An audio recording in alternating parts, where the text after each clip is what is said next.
Hi dear friends, मैं शिवानी अग्रवाल, आपकी दोस्त, आपकी होस्ट, आपके फेवरेट चैनल गेटवे क्लासेस में आप सभी का एक बार फिर से बहुत बहुत स्वागत करती हूँ। और let us have a new start of soft skills unit 1 we are going to take and let us have a glance on the syllabus of unit 1। पूरा का पूरा सिलेबस अप्लाइड ग्रामर और यूसेज पर बेस्ड है। अगर हम बात करें तो पूरे सिलेबस पूरा पेपर जो है वो 70 मार्क्स का आता है और 70 मार्क्स में अगर उठाकर देखें तो 10 मार्क्स की सिर्फ और सिर्फ वोकेबुलरी सेक्शन था। तो इस हिसाब से keeping in point of view of the AKTU previous 2 semester examinations 10 marks की सिर्फ और सिर्फ वोकेबुलरी आती है। तो पूरा का पूरा यूनिट कहीं ना कहीं बहुत इंपॉर्टेंट है। So without taking much of your time let us start today's video. And छोटे छोटे क्वेश्चन इसमें बहुत ज़्यादा इंपॉर्टेंट हैं। तो पहला क्वेश्चन हम ले रहे हैं, व्हाट इज़ सफिक्स। सफिक्स है क्या? तो अगर हम सफिक्स की बात करें तो सफिक्स जो है या तो एक लेटर है या फिर ग्रुप ऑफ लेटर्स है। अब अगर हम लेटर की बात करते हैं तो A से Z तक के जितने भी लेटर अल्फ़ाबेट्स इंडिविजुअली आते हैं वो लेटर में आएंगे। और ग्रुप ऑफ लेटर्स में क्या आ जाएगा, अगर AB है या IL है ना, या फिर AL है, तो ये जो सारे आते हैं ये आपके ग्रुप ऑफ लेटर्स में आ जाएंगे। तो बहरहाल लेटर और group of letters that is added at the end of a word. तो जो लेटर या ग्रुप ऑफ लेटर्स किसी ओरिजिनल वर्ड के एंड में जोड़े जाते हैं उन्हें सफिक्स कहते हैं। आगे चलते हैं, रोल क्या है सफिक्स का। जब 2 मार्क्स का क्वेश्चन आएगा तो आपको ये पूरा लिखना होगा। आपको लिखना होगा what is suffix, then role of suffix and then example you have to quote. तो रोल सफिक्स का क्या है, it changes the meaning and function of the word. जो ओरिजिनल वर्ड है उसका मीनिंग और फंक्शन दोनों ही चेंज हो जाते हैं। रोल चेंज हो जाता है उसका मतलब एक ओरिजिनल वर्ड का जो रोल होता है वो एंटायरली चेंज हो जाता है। And it introduces A new word, ये एक नया वर्ड इंट्रोड्यूस कराता है। तो सफिक्स का रोल क्या है कि it changes the meaning of the original word and so as function and it introduces entirely new and different word। Example की बात करें तो लाइट हमारा ओरिजिनल वर्ड है, उसमें ly जब हमने उसके आखिर में लगा दिया एट द एंड तो वो क्या बन गया, लाइटली एक नया वर्ड बन गया। ब्राइट में नेस लगा दिया तो ब्राइटनेस हो गया। वंडरफुल लगा दिया तो वंडरफुल हो गया। तो देख लीजिए आप इसका रोल, लाइट के बाद जब ly लगाया तो लाइटली का मतलब आराम से, हल्के से। ब्राइटनेस मतलब शाइन, चमकीलापन। वंडरफुल यानी कि आश्चर्यजनक। तो देखिए रोल भी चेंज हो गया, फंक्शन भी चेंज हो गया और ये जो नया वर्ड बन के आया है ये बिल्कुल एक नया वर्ड, लाइट से बिल्कुल एक नया वर्ड बन गया। ब्राइट में नेस लगाकर एक ब्राइटनेस एक नया वर्ड बन गया। तो इस तरह से आपको समझ में आ गया होगा। अब आते हैं व्हाट इज़ प्रीफिक्स। देखिए प्रीफिक्स में तो हमें बताने की ज़रूरत ही नहीं है। प्रीफिक्स अपने आप में ही प्रीफिक्स है एक। कैसे? Pre plus fix. तो जो वर्ड प्री वेड, प्री शूट है ना, pre university examination, pre nursery, तो प्री का मतलब ही होता है पहले। अब वो लेटर और वो group of letters that are added in the beginning of a new word of an original word. किसी भी ओरिजिनल वर्ड के बिगनिंग में यानी प्री में यानी पहले है ना, किसी भी ओरिजिनल वर्ड के शुरू में जो लेटर और ग्रुप ऑफ लेटर्स ऐड कर दिए जाते हैं वो प्रीफिक्स होते हैं। रोल क्या है प्रीफिक्स का, जैसे सफिक्स का था वैसे ही प्रीफिक्स का है। It changes the meaning and function of the word and it introduces a new word. जैसे एग्जाम्पल में अनक्वालिफाइड में जब अन जोड़ दिया, अन एक प्रीफिक्स है तो अनक्वालिफाइड एक नया वर्ड बन गया। नेशनल में जब हमने मल्टी जोड़ा तो मल्टीनेशनल बन गया। तो इस तरह से ये एग्जाम्पल हैं। आइए आगे चलते हैं, ये है एंटोनिम्स। एंटोनिम क्या है? एंटोनिम एक वर्ड है that means the opposite of a word, जो एक वर्ड का अपोजिट लाता है। और ये एक सीमांटिक टर्म है। सीमांटिक का मतलब साइंस ऑफ लैंग्वेज। तो ये लैंग्वेज के साइंस की टर्म है for a word that has the meaning in contrast to the given word, जिसमें हमें गिवन वर्ड का कंट्रास्ट लिखना होता है। तो 2 चीज़ याद रखिएगा कि किसी भी पर्टिकुलर वर्ड का अपोजिट या किसी भी पर्टिकुलर वर्ड का कंट्रास्ट जो है वो एंटोनिम होता है। रोल ऑफ एंटोनिम, एंटोनिम का रोल क्या है? एक तो एंटोनिम का यूज़ करने से वैरायटी आती है सेंटेंस में, यानी आप एक ही बात को बार बार यूज़ करेंगे तो उसको सही नहीं लगेगा। आप उसका मतलब किसी भी वर्ड के लिए अगर आपको एंटोनिम आप यूज़ कर रहे हैं तो कहीं ना कहीं वैरायटी आती है। And by using antonym we can convey shaded of meaning, हम बहुत सारे डिफरेंट शेड के मीनिंग दिखा सकते हैं, अपना एक इंटेलेक्चुअल इंसाइट किसी भी लैंग्वेज में दिखा सकते हैं कि हमारी कितनी स्ट्रॉन्ग ग्रिप है, हमारी कितनी मजबूत पकड़ है और कितना हमारा डीप इंसाइट है एक किसी भी पर्टिकुलर लैंग्वेज में। तो डीप इंसाइट का पता चलता है, स्ट्रॉन्ग ग्रिप का पता चलता है, और we can convey shaded of meaning के बहुत सारे डिफरेंट शेड हम दिखा सकते हैं। इट मेक्स रीडिंग इंटरेस्टिंग, इससे रीडिंग इंटरेस्टिंग हो जाती है, और जब रीडिंग इंटरेस्टिंग होगी तो ऑटोमेटिकली इंगेजिंग हो जाएगी। यानी कोई भी रीडर एक दो लाइन, देखिए कभी कभी क्या होता है कि आप एक दो लाइन पढ़कर छोड़ देते हैं, आगे पढ़ते ही नहीं, आगे कंटिन्यू नहीं करते हैं, लेकिन जब रीडिंग का 100% पढ़ा जाता है to the first word, from the first word to the last word पढ़ा जाता है, तो उसको कहते हैं इंगेजिंग। तो जब इंटरेस्टिंग होगी तो इंगेजिंग भी होगी, और जब इंटरेस्टिंग और इंगेजिंग होगी तो रीडेबिलिटी तो खुद ब खुद बढ़ ही जाएगी। रीडेबिलिटी का मतलब है किसी भी राइटिंग पीस को 100% पढ़ा जाना। तो इसके देखिए ये सारे इसके एडवांटेजेस थे, रोल थे। एग्जाम्पल लिखिएगा ज़रूर। ऑड का ब्यूटीफुल है, कावर्ड का ब्रेव है, एंड डल का ब्राइट है। आगे बढ़ते हैं सिनोनिम्स। अब सिनोनिम क्या है? Synonyms are the words that offer similar identical meaning of a particular word. Identical का मतलब है हू बहू, हू बहू का मतलब है same to same, same to same, बिल्कुल वैसा ही, मिलता जुलता, है ना, मिलता जुलता। तो या तो हमें इसमें क्या मिलता है, या तो सिमिलर वर्ड मिलते हैं या फिर आइडेंटिकल मीनिंग मिलते हैं किसी भी पर्टिकुलर वर्ड के।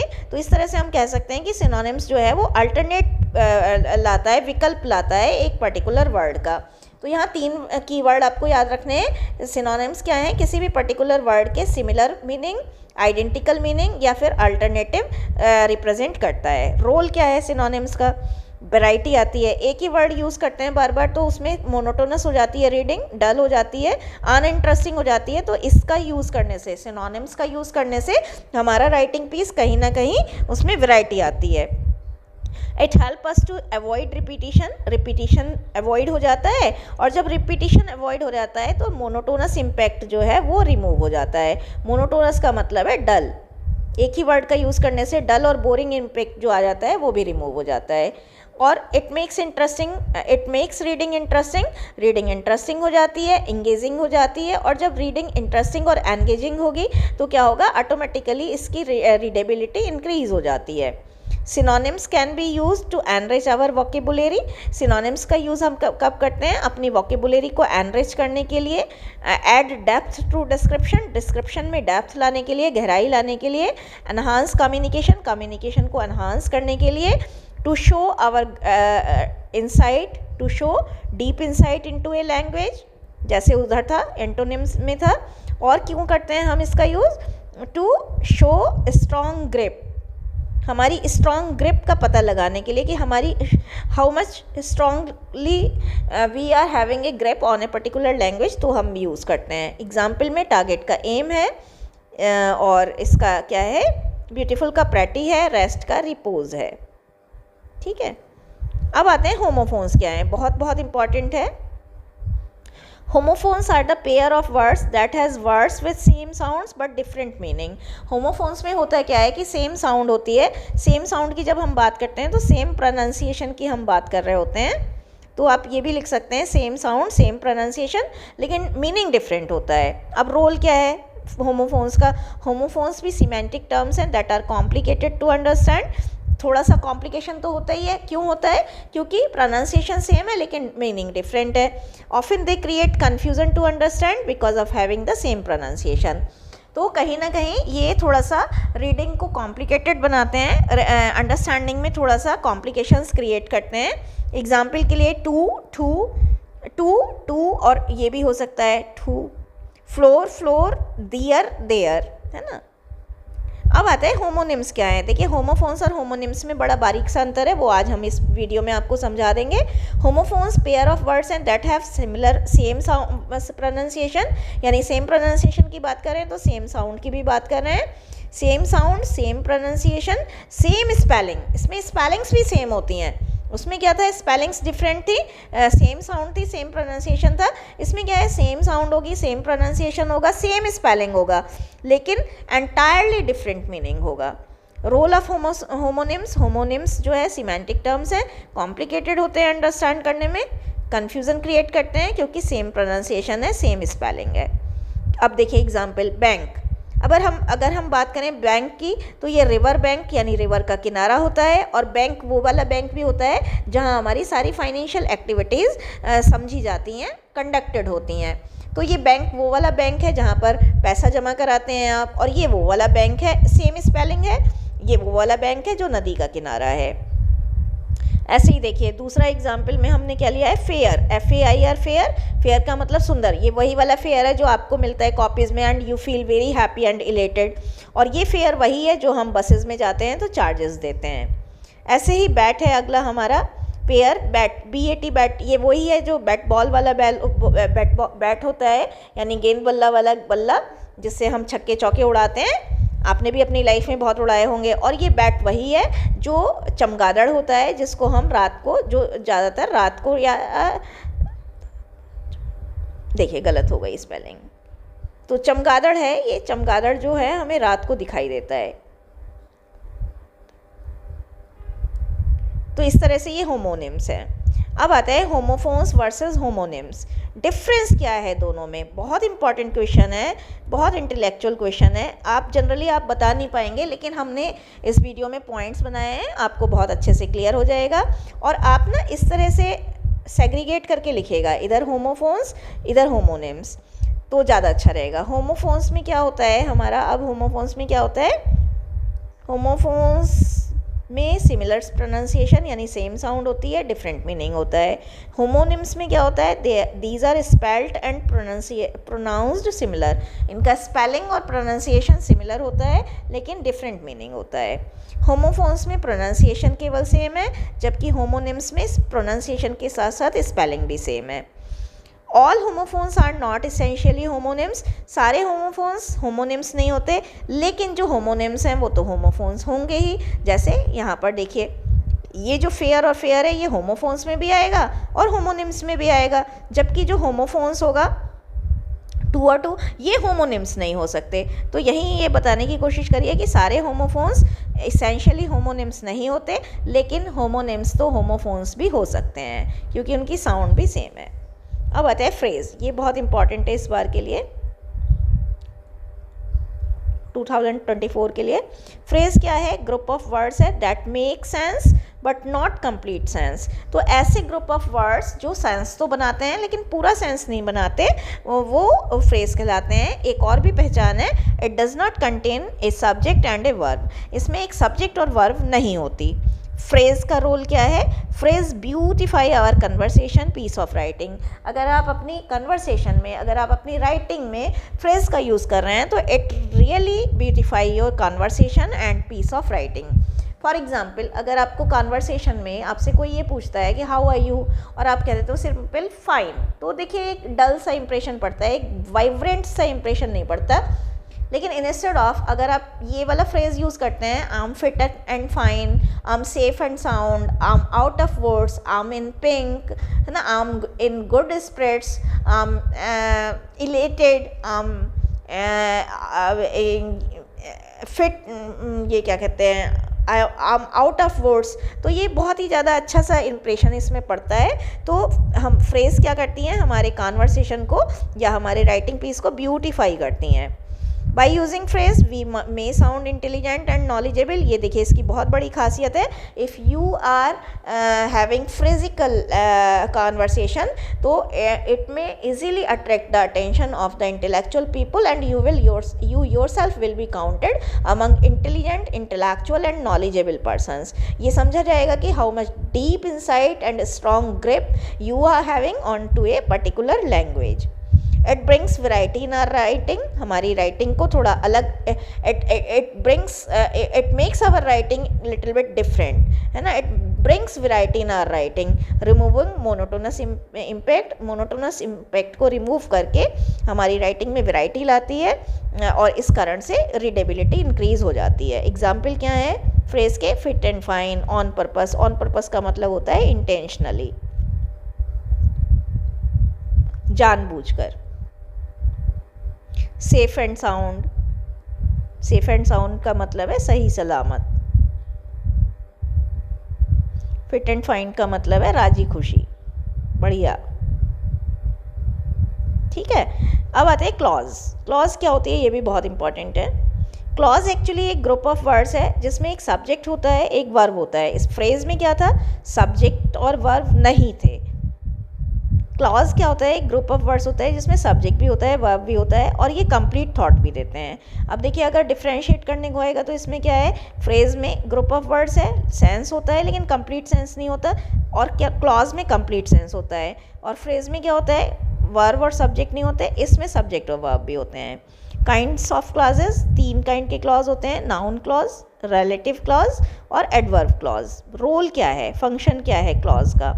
It functions as an adjective, इसका फंक्शन है कि ये एडजेक्टिव के रूप में काम करता है और ये किसी भी सेंटेंस में नाउन को मॉडिफाई करता है, उसको सुधारता है। For example she went to the college, ये क्लॉज है। She speaks loudly, I shall come tomorrow, ये सारे क्लॉज हैं। सिंपल सेंटेंस बहुत बहुत इंपॉर्टेंट है 2024 के लिए। A simple sentence consist of just one independent clause, इसमें एक ही इंडिपेंडेंट क्लॉज होती है। ये कंप्लीट थॉट को एक्सप्रेस करता है और इसमें यूजुअली सब्जेक्ट और वर्ब दोनों होते हैं। तो देखिए 3 कैरेक्टरिस्टिक्स हैं, आप इसको इस तरह से भी लिख सकते हैं। Just one, it contains one independent clause, complete thought contains subject and verb, जैसे I like to read books. अब आता है कॉम्प्लेक्स। कॉम्प्लेक्स सेंटेंस में क्या होता है? It consists of one independent clause and 1 or 2 dependent clauses, यानी subordinate. A dependent clause can not stand alone as a sentence. अब जैसे इसमें तो डिपेंडेंट क्लॉज अकेले आ रही थी, लेकिन कॉम्प्लेक्स में क्या होता है? डिपेंडेंट क्लॉज अकेले नहीं आती है, इसमें क्या होता है? एक इंडिपेंडेंट और एक से ज़्यादा या एक इंडिपेंडेंट क्लॉज होती है। एग्जाम्पल में समझ जाएंगे आप। दे कैन गो, वो जा सकते हैं, तो वो कहाँ जा सकते हैं, क्यों जा सकते हैं, कैसे जा सकते हैं, ये तो क्लियर नहीं है। तो ये जो हुआ दे कैन गो, ये क्या हुआ? इंडिपेंडेंट क्लॉज हुआ। जबकि they want, wherever they want, जहाँ कहीं भी वो जाना चाहते हैं, तो इसके बिना ये अधूरा है ना, इसलिए ये जो है वेयरएवर दे वांट, ये डिपेंडेंट क्लॉज है, क्योंकि जब हमने ये लगाया तब इसका मीनिंग क्लियर हो रहा है। तो they can go wherever they want, वो जा सकते हैं जहाँ वो जाना चाहते हैं। तो इसमें क्या है फिर? कॉम्प्लेक्स में एक डिपेंडेंट और एक इंडिपेंडेंट होती है और एक से ज़्यादा भी हो सकती हैं। Compound sentence. कंपाउंड सेंटेंस में consist of 2 or more coordinate यानी इंडिपेंडेंट क्लॉजेज, इसमें 2 या 2 से ज़्यादा इंडिपेंडेंट क्लॉजेज होती हैं। इनको ज्वाइन कर दिया जाता है कोऑर्डिनेटिंग कंजंक्शन या सेमीकोलन के द्वारा। तो इसमें देखिए थोड़ा सा अंतर है, 2 या 2 से ज़्यादा इंडिपेंडेंट क्लॉज हैं और उन दोनों को जोड़ा कैसे है? कंजंक्शन की हेल्प से। जैसे अमन इज़ ए डॉक्टर, ये अपने आप में इंडिपेंडेंट क्लॉज है, इसमें कुछ और है ही नहीं, डिपेंडेंसी नहीं है, अपने आप में कंप्लीट थॉट है। और और मनु इज़ एन एक्टर, ये भी अपने आप में इंडिपेंडेंट थॉट है, तो ये इंडिपेंडेंट है, इंडिपेंडेंट। अब Aman is a doctor, Manu is an actor, तो क्या है कि दोनों को हमने किससे जोड़ा है? किस कंजंक्शन से जोड़ा है? एंड कंजंक्शन से जोड़ दिया। तो इसमें क्या हुआ? कंपाउंड में क्या हुआ कि 2 या 2 से ज़्यादा इंडिपेंडेंट क्लॉजेज होती हैं जिनका अपना अलग अलग अस्तित्व होता है और उन दोनों को ज्वाइंट कर दिया जाता है किसी कंजंक्शन के द्वारा। आई लाइक कॉफ़ी, अब ये मैं कॉफ़ी पसंद करता हूँ, अपने आप में बिल्कुल इंडिपेंडेंट है। और ही प्रिफर्स टी, वो ये भी अपने आप में इंडिपेंडेंट है, ये भी अपने आप। इसको किससे जोड़ा गया है? सेमीकोलन से जोड़ा गया है, कॉमा से जोड़ा गया है, ठीक है। अब आता है वर्ड फॉर्मेशन।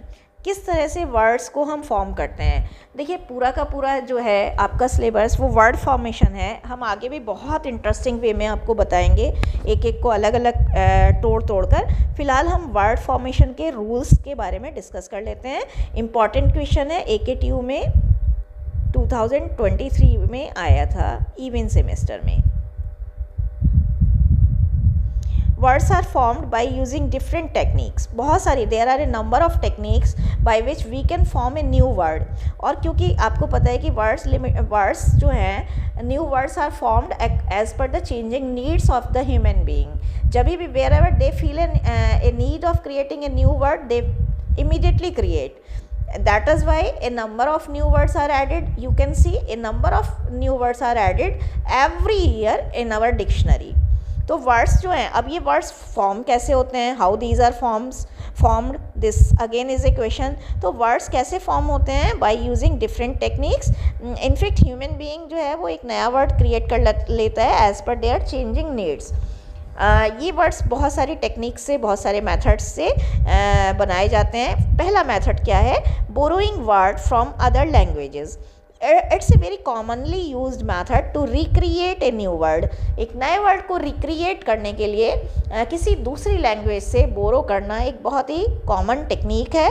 इंग्लिश में बहुत सारे वर्ड्स ऐसे हैं that are borrowing words from other languages. अगर हम अपने कम्युनिकेशन की ही बात करें तो this is coming out from the combination of two Latin words, communis and communicare. Alcohol की बात करें तो this word is derived from Arabic. Technology की बात करें तो ये टेक्नोलॉजी जो है टेक्ने और टेक्टोन से लिया गया है. टेक्ने आपका ग्रीक है और टेक्टोन जो है वो आपका लैटिन वर्ड है. बॉस डच से लिया गया है. ऐसे ही लेक्चर एक वर्ड है, उसे कहाँ से लिया गया है, लैटिन के लेक्चरा से लिया गया है, लेक्चरा. तो इस तरह से हम, पहला रूल क्या है कि हम दूसरी लैंग्वेज से बोरो कर लेते हैं. दूसरा है बाय कंस्ट्रक्टिंग पोर्टमैंट्यू वर्ड्स. ये आजकल बहुत ही ज़्यादा फैशन में है. आपको मैं इस तरह से समझाना चाहूँगी. अभी बॉलीवुड में आपने देखा होगा, जब भी किसी कपल की शादी होती है, जैसे कैटरीना के साथ जब ये इसकी, मतलब आपको पता ही है, मैं प्रॉपर एग्जांपल यहाँ पर नहीं दे पाऊँगी, लेकिन क्या कहते हैं, जब भी किसी दो कपल की मैरिज होती है तो दोनों का नाम मिलाकर लिख देते हैं, है ना. तो अभी क्या है कि ये उसी तरह से हैं पोर्टमैंट्यू वर्ड्स. आप मुझे बताइएगा कमेंट सेक्शन में कि किस किस कपल की शादी हुई और उनका नाम मिलाकर क्या रखा गया, वो भी पोर्टमैंट्यू ही होते हैं. तो इसी तरह से these are formed by combining the sound and meaning of two different words. इसमें क्या होता है कि दो अलग अलग वर्ड्स की साउंड और मीनिंग मिला लिया जाता है. For example नेटिकेट. नेटिकेट में क्या करा हमने, नेट और एटिकेट को मिला लिया तो नेटिकेट हो गया. ब्रंच में क्या करा हमने, ब्रेकफास्ट और लंच को मिला लिया. कॉम में हमने क्या करा, एजुकेशन और कम्युनिकेशन को मिला लिया. पॉडकास्ट है, नया वर्ड है, इसको भी हमने इसी तरह से क्रिएट करा है ना. ऐसे ही बहुत सारे वर्ड्स हैं जो हम इसी तरह से क्रिएट करते हैं और बहुत ही इंटरेस्टिंग होते हैं. आगे आने वाले चैप्टर्स में हम इसके बारे में ज़रूर डिस्कस करेंगे और आपको बहुत मज़ा आएगा, क्योंकि ये बहुत ही इम्पॉर्टेंट भी हैं. और जैसे कि एक वर्ड है उर्दिश. अब उर्दिश को किससे लिया गया है, उर्दू प्लस इंग्लिश से लिया गया है. तो ये सारे क्या हैं, ये पोर्टमैंट्यू वर्ड्स हैं. इसमें एक वर्ड की साउंड मिला ली जाती है और दूसरे वर्ड का मीनिंग मिला लिया जाता है. ऐसे ही अगर हम बात करें इमोजी आप बहुत करते हो ना. इमोजी एक तो शॉर्ट फॉर्म है किसका, इमोटिकॉन का, इमोटिकॉन. अब इमोटिकॉन को कहाँ से बनाया गया है, इमोशन प्लस आइकन. तो ये सारे जो हैं वो पोर्टमैंट्यू वर्ड्स हैं जहाँ पर हमें बाय साउंड और मीनिंग मिलाना होता है. अब आता है बाय बैक फॉर्मेशन, अगला रूल है. इस मेथड में हम क्या करते हैं, जनरली एक नाउन वर्ड को रिड्यूस कर देते हैं to a word of another type, यानी वर्ब. नाउन को वर्ब में कन्वर्ट कर देते हैं. जैसे ऑप्ट का ऑप्शन हो गया, एक्ट से एक्शन बन गया, इमोट से इमोशन बन गया, कोट से कोटेशन बन गया. तो this is very perfect meaning of creating a new word. अब आता है बाय यूजिंग सफिक्स, बहुत इंपॉर्टेंट है. इन दिस एक ग्रुप जैसे हमने ऊपर भी पढ़ा था, group of letters are added to the end of a word to change the meaning of that particular word and to introduce a new word. Lightly है ना, लाइट का क्या हो गया, लाइट प्लस ली वाला, मतलब लाइट में ली बढ़ा लिया हमने तो क्या हो गया, लाइटली हो गया। सॉफ्ट में नेस बढ़ा लिया तो क्या हो गया हमारा, सॉफ्टनेस हो गया। ठीक है, इसी तरह से जैसे सफिक्स बनाए जाते हैं ऐसे ही अनदर मेथड में बाय यूजिंग प्रीफिक्स। इसमें क्या होता है, एक group of letters are added in the beginning of a new word to change the meaning of the original word and to introduce a new word. जैसे कि uneducated का जैसे एजुकेटेड में हमने अन लगा लिया तो अनएजुकेटेड हो गया। डायमेंशनल में हमने मल्टी लगा लिया तो क्या हो गया, multi dimensional. By using root word, root word बहुत इंपॉर्टेंट है। Root words are actually the most original form of creating a new word. Root word का मतलब ही है कि जहाँ से एक मतलब रूट किस, जैसे पेड़ की रूट होती है ना, वहाँ से नए नए शाखाएँ निकलती हैं, ऐसे ही एक वर्ड से, रूट वर्ड से कई सारे नए वर्ड बनते हैं। तो root word are actually the roots from these many new words are easily formed. For example माल जो है वो एक रूट वर्ड है जिसका मतलब है बुरा, तो माल प्रैक्टिस, माल न्यूट्रिशन। ऐसे ही प्रो जो है वो एक रूट वर्ड है, उससे क्या मिला, प्रोएक्टिव, प्रोवर्ब। ठीक है, तो इस तरह से ये हमारे कुछ रूल्स हैं। आगे चलते हैं, rules of subject verb agreement. ये भी हमारा AKTU में आया था, 2023 में आया था, इवन सेमेस्टर में आया था, मुझे अच्छे से याद है। रूल पढ़ लेते हैं। If the subject is singular the verb must be singular too. देखिए अब क्या होता है, सब्जेक्ट ये है, ये सिंगुलर है, तो इसके साथ जो वर्ब लगेगी वो सिंगुलर ही लगेगी। और क्योंकि प्रेजेंट इंडेफिनिट में सिंगुलर के साथ एस या ES लगता है तो शी राइट्स हो जाएगा। इसी के से मिलता जुलता है कि अगर सब्जेक्ट प्लूरल है तो वर्ब भी प्लूरल होगी। अब जो दे है वो प्लूरल में आता है, आई वी यू दे, तो उसके साथ जो वर्ब लगेगी प्रेजेंट इंडेफिनिट में वो राइट लगेगी, फर्स्ट फॉर्म में एस या ES नहीं लगेगा। When the subject of the sentence is composed of two or more nouns or pronouns connected by and, अगर किसी भी अब इसमें क्या होता है कि जब सब्जेक्ट ऑफ द सेंटेंस, किसी भी सेंटेंस का जो सब्जेक्ट है वो दो या दो से ज़्यादा नाउन और प्रोनाउन को कनेक्ट करता है एंड के द्वारा, तो प्लूरल वर्ब निकलती है। अब इसमें क्या है, the doctoral student and the committee members. जो डॉक्टोरल स्टूडेंट है और जो कमेटी मेंबर्स हैं, तो ये दो चीज़ें हो गई। और यहाँ पर क्या आएगा, right every day. Doctoral committee में ने और इसी तरह से कमेटी मेंबर्स ने हम हर दिन लिखा। When there is one subject and more than one verb, जब एक सब्जेक्ट होता है और एक से ज़्यादा वर्ब होती हैं, the verb throughout the sentence must agree with the subject, यानी जो पहले वाला सब्जेक्ट है उससे मिलती हैं। अब क्या है, interviews are one way to collect data and allow researchers to gain an in depth understanding of participant. अब जो इंटरव्यूज़ है वो क्या है, प्लूरल है, तो यहाँ पर जो वर्ब आई वो प्लूरल आ गई, नो मैटर आगे क्या चल रहा है। अब इसी का दूसरा एग्जाम्पल है एक्सेप्शनल केस में, एन एजम्पशन इज समथिंग। अब एजम्पशन क्योंकि सिंगुलर है तो यहाँ पर सिंगुलर वर्ब आ गई। Some countable nouns in English such as earnings, goods, arts, surroundings, proceeds, contents, valuables, ये जो हैं ये प्लूरल फॉर्म में ही आते हैं, इनको हमेशा प्लूरल वर्ब ही लगती है। The earnings for this quarter exceed expectations. Earnings इस क्वार्टर की जो हैं वो एक्सपेक्टेशन से ज़्यादा बढ़कर हुई हैं, तो एक्सीड जो है वो फर्स्ट फॉर्म लगी आपकी। The proceeds from the sale go, क्योंकि अब प्रोसीड्स क्या है, प्लूरल है, तो इसके साथ जो वर्ब आएगी वो भी प्लूरल आएगी। In sentences beginning with there is, there are, the subject follows the verb since there is not a subject, क्योंकि there तो कोई subject नहीं है, तो verb agrees with what follows the verb, verb उसी से agree करती है जिसको वो आगे follow करती है। For example, जो little administrative support है, अगर ये singular में होगा तो there के साथ is लग जाएगा। और यहाँ पर क्या है, many factors क्योंकि बहुवचन में है तो यहाँ पर there आ गया। जैसे there are many friends in this class, in this section, है ना, there are many students in this section, there is only a student that is intelligent, तो क्योंकि only student है तो is आ जाएगा।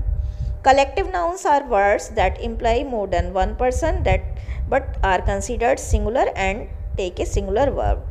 कलेक्टिव नाउन कई बार क्या होता है, जैसे ग्रुप है, टीम है, कॉमिटी है, फैमिली है, क्लास है, तो क्योंकि कलेक्टिव नाउन एक ही चीज़ का समर्थन कर रहे हैं ना, टीम का, तो उसके साथ सिंगुलर ही वर्ब आएगी। The group meets every day, group जो है वो एक वचन में काउंट होगा क्योंकि कलेक्टिव नाउन है। द कॉमिटी, कॉमिटी में कितने भी मेंबर हो बट कमेटी तो एक ही है। ग्रुप में कितने भी मेंबर हो तो ग्रुप तो एक ही है, group A, group B, group C, तब आएगा प्लूरल, लेकिन एक ग्रुप की बात हो रही है तो फिर सिंगुलर ही आएगा, इसीलिए यहाँ पर मीट्स है और एग्रीज है। अगला रूल हम डिस्कस कर लेते हैं, sentences with pronouns such as anybody, anyone, no one, somebody, someone, everybody, everyone, nothing, nobody, ये सबको भी सिंगुलर में ही ट्रीट करा जाता है और इसके कारण से सिंगुलर वर्ब आती है। Nobody has understood anything, nobody है तो हैज़ आ गया, हैव नहीं आएगा। क्या नहीं आएगा? हैव नहीं आएगा। एवरीवन वाज हैप्पी, वाज सही है, वर नहीं आएगा, ठीक है। No nothing fits me well, fits आएगा, फिट नहीं आएगा, क्योंकि ये सब सिंगुलर हैं। No one finds a movie interesting, find नहीं आएगा, ठीक है। तो क्योंकि ये सारे जो हैं, ये सारे प्रोनाउंस जो हैं वो सिंगुलर में ही ट्रीट करे जाते हैं। When sentences have subject like police, news, scissors, mathematics, तो ये सारे जो नाउन हैं वो प्लूरल में ही काउंट होते हैं, चाहे वो एक हो तो इसके साथ वर्ब भी प्लूरल होगी। जैसे news of demonetisation, news of demonetisation shock the entire nation, यहाँ शॉक्स नहीं होगा, है ना, शॉक्स होगा तो गलत हो जाएगा ना। तो पुलिस, ये बहुत इंपॉर्टेंट रूल है, अक्सर करेक्शन में आता है। The police have been looking for the culprits, यहाँ हैज़ नहीं आएगा, है ना।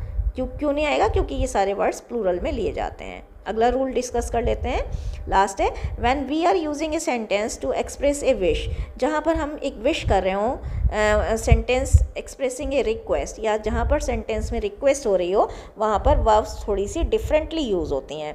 आई विश, मेरी इच्छा है काश में एक वर्ड होता, तो I wish I were a word, यहाँ वाज नहीं आएगा, I wish I were a word, ये भी इंपॉर्टेंट रूल है। If you were here I would not be sad, अगर तुम यहाँ होते तो मैं दुखी नहीं होता, तो ये थोड़ा सा ध्यान देने वाला है। तो इस तरह से ये हमारा यूनिट था के कुछ क्वेश्चंस थे। आगे आने वाले यूनिट्स में हम वोकेबुलरी को वन बाई वन बहुत ही अनहांसली, बहुत ही नए रूप से डिस्कस करेंगे, बहुत ही अच्छे से डिस्कस करेंगे। कारण ये है कि इसमें से 10 मार्क्स की वोकेबुलरी आती है और बहुत ही इजी है।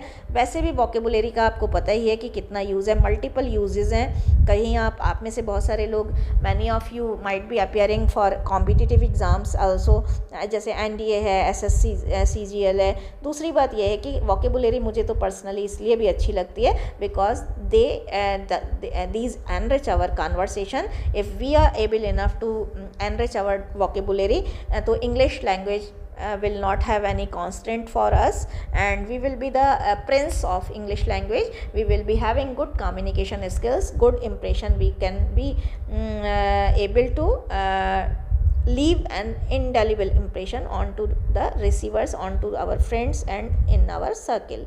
So in our next video we will be discussing about rich portion of vocabulary that I have researched, I have prepared after a long research. तो आइए इस वीडियो को यहीं समाप्त करते हैं। I hope you would like the video. मैंने वो उसमें जो पोर्टमैंट्यू में आपको एग्जांपल देने के लिए कहा था ना बॉलीवुड से, तो देखिए बॉलीवुड भी एक जो है वो पोर्टमैंट्यू वर्ड ही है, किससे? बॉम्बे और हॉलीवुड से बना है। तो इस तरह के वो जो मैंने कपल्स के एग्जांपल दिए थे वो आप ज़रूर दीजिएगा कमेंट सेक्शन में। I will be waiting for that examples and for that comments in comment section. Have a nice time, bye bye.